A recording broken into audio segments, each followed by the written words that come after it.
But let me turn now to the results. And in reviewing these, I'm calling it as it is. We are nonpartisan. We don't tell people who to vote for or who to vote against, but we do describe the commitments, I believe, accurately. In summary, of the four parties, three of them they all committed to work together with us, if elected, on our concerns, which is very important to us. However, only three of the parties were prepared to make specific and detailed commitments in the areas, or in any of the areas that we sought.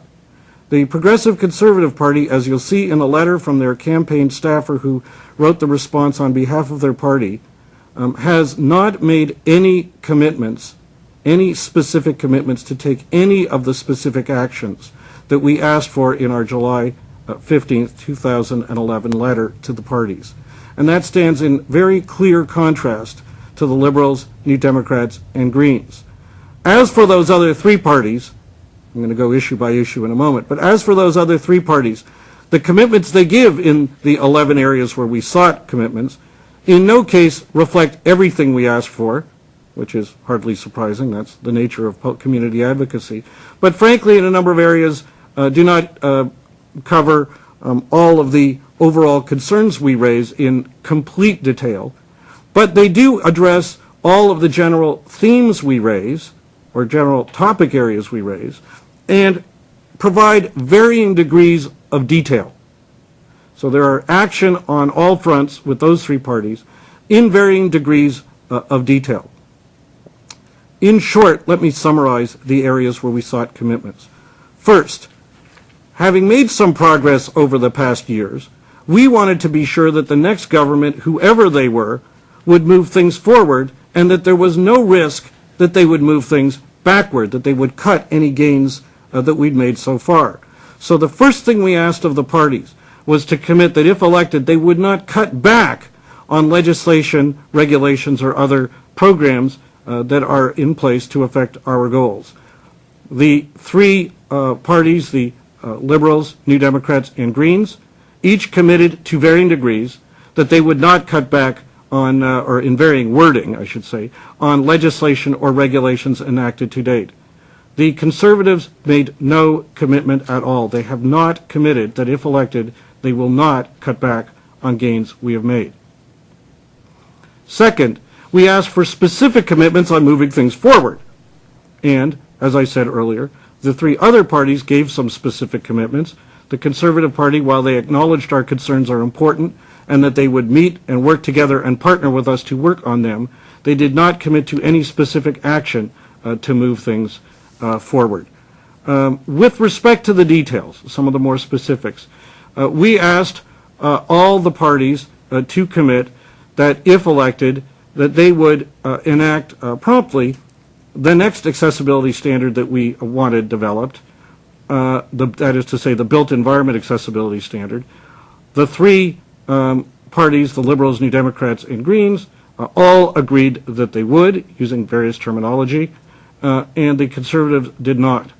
We said we also want to work with the next government on developing other accessibility standards to address other areas that we don't think have yet been addressed under this Act and need to be tackled.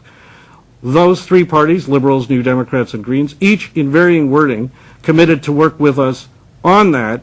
The Conservatives made no specific commitment, but they did generally say they would work with us on all our areas of concern.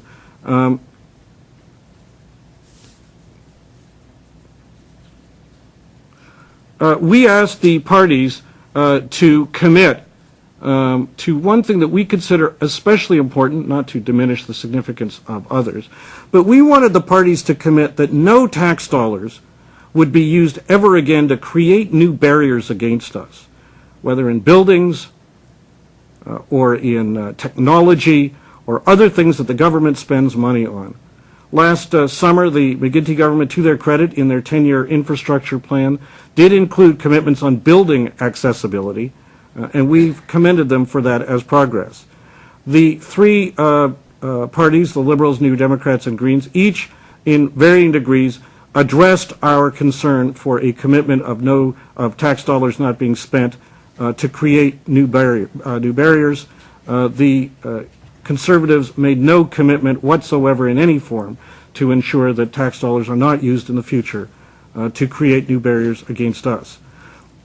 An important area for us in achieving full accessibility is not just that the government makes new accessibility laws, but that they effectively enforce them. During the 8 years of the Harris government, Premier Harris had promised us in 1995 an accessibility law. He passed one in 2001 called the Ontarians with Disabilities Act 2001. It was weak, it was too limited, and it was utterly unenforceable in our view. We then entered the 2003 election making it as a priority not only that we get a good new law, but that it have effective enforcement. We asked the three parties in this election to make specific commitments on effective enforcement of the Disabilities Act in the next 4 years. The Liberals, New Democrats, and Greens, to varying degrees, all echoed the need for effective enforcement and gave to varying degrees commitments on what they would do. Some very general and some more specific. You'll see that on the chart. In contrast, other than committing generally to work with us on our concerns, the Progressive Conservative Party did not acknowledge or commit to the effective enforcement of the Disabilities Act. We asked the parties to commit to something that we also have learned is very important over the past 8 years. We believe that while the government has worked in good faith on accessibility, it needs to seriously re-engineer the way accessibility is dealt with in the Ontario Public Service. It shouldn't be dealt with in isolated silos, and this is echoed by the 2010 independent review report of Charles Beer, appointed by the government itself. So we asked each of the parties to make commitments to specific action on re-engineering the way the public service delivers accessibility. By the way, all of these commitments are affordable. None of these are huge price tag issues. We know the financial situation the government's in, and we're aware of that. The Liberals, New Democrats, and the Greens, each in varying terms, made some commitments towards the goal of re-engineering the way accessibility is dealt with or delivered by the public service. The Conservative Party made no specific commitment at all. In the 2007 election, we thought it was necessary for the next government, this was 4 years ago, to review all provincial laws, statutes and regulations, to find out if there are any barriers in them, and if there are, to fix them. We asked the three major parties in 2007 to commit to do that.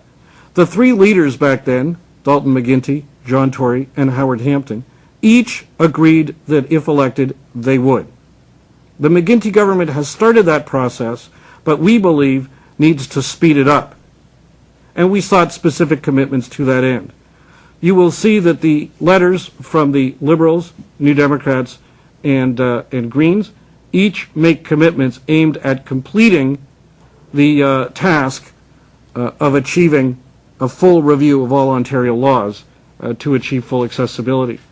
The Conservative Party, although in 2007 committed to do such a review if elected then, make no commitments specifically on that in their letter to us this time around. We asked, a major concern for us as well has been ensuring that elections are fully accessible to people with disabilities, that voters with disabilities not continue to face too many barriers when trying to vote. More about that in a few minutes. We asked the parties to make specific commitments on this. In 2007, they each did.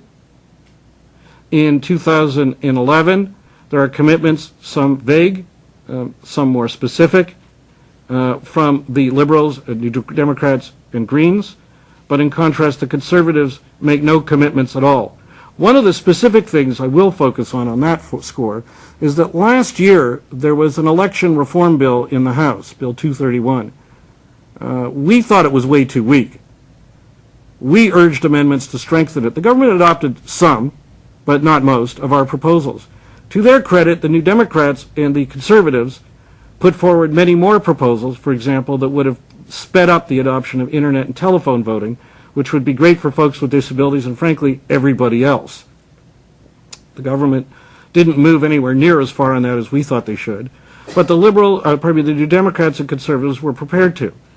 Of interest, we asked in our letter to the parties that they adopt the amendments that the opposition put forward to Bill 231.